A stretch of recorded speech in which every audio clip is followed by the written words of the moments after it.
Hi everyone, Justin here from Social Interactions IT Management. This is the SI Tech Top 5 for Wednesday, October 21, 2020.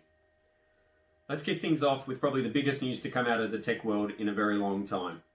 The US Justice Department have just filed a claim accusing Google of illegally protecting their monopoly over internet search and search advertising. The suit claims Google's practices are especially, quote, pernicious because they deny rivals scale to compete effectively, unquote. Of course, Google have released a statement denying the claim, stating that the suit is deeply flawed and going on to say people use Google because they choose to, not because they're forced to.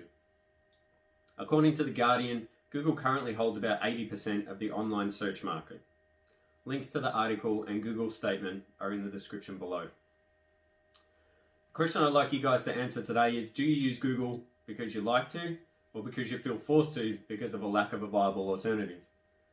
Microsoft have certainly tried to get in on the search market with Bing. Yahoo is still around. So there are other options, but are they any good? Let us know your thoughts in the comments below. And while you're there, if you're watching the video on YouTube, please do us a favor, hit the subscribe button and click on the bell so you get notified every day when the Tech Top 5 gets posted. Moving on to some security news, the NSA have published a list of the top 25 vulnerabilities currently being used by Chinese hackers to target end users. All the vulnerabilities have patches available, which means they should be installed if they haven't already. We've posted the full list on our blog. Just go to socialinteractions.com.au and follow the link to the blog from there. Of course, part of the service we provide at Social Interactions is to ensure our clients' computers are patched regularly and are kept up to date. So if you're a client of ours, chances are the patches for these vulnerabilities have already been installed. And if you're not a client, what are you waiting for? On more security news, this time to Macs. 9to5Mac are reporting that Kaspersky have found proof that the Gravity Wrap malware can now run on Macs and Androids as well as Windows. RAT spyware, R-A-T spyware, allows your computer to be controlled remotely after what looks like a legitimate app has been installed on your computer. Now, normally Macs only allow apps to be installed from the App Store unless you specifically allow them. And even then, macOS will always look for a developer signature in the app. The developers of the spyware are able to get around this by using stolen signatures to fool your Mac into allowing the install.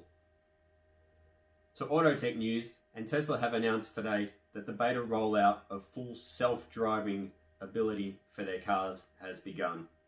Elon Musk has said the rollout will be extremely slow and cautious, and that the upgrade to full self-drive has been made possible by a significant foundational rewrite in the Tesla autopilot software.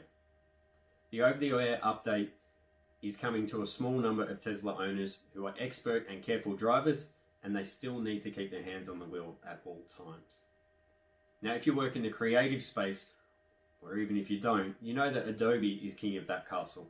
Well, they're currently holding their Max Creative Conference, online of course, and one of their big announcements has been that Illustrator is coming to your iPad. Now, when they say Illustrator is coming to your iPad, don't expect the full version of Illustrator, much in the same way as Photoshop on the iPad isn't the full version of Photoshop everybody's used to on their desktop, but it's a start. Also announced was a new feature for Photoshop called Neural Filters. This uses Sensei cloud-based machine learning to offload what would normally be heavy tasks for your computer to the cloud. An example given was a super zoom high resolution upscaling, which would normally require a fairly beefy machine, but now can be done with essentially one click without taxing your computer. That's it for today. If you'd like to see more stories on a particular topic or a particular brand or company, please leave that in the comments below and we'll get to that. Again, the question of the day, do you use Google because you like it or because you feel you have no other choice? Let us know in the comments and I'll see you tomorrow.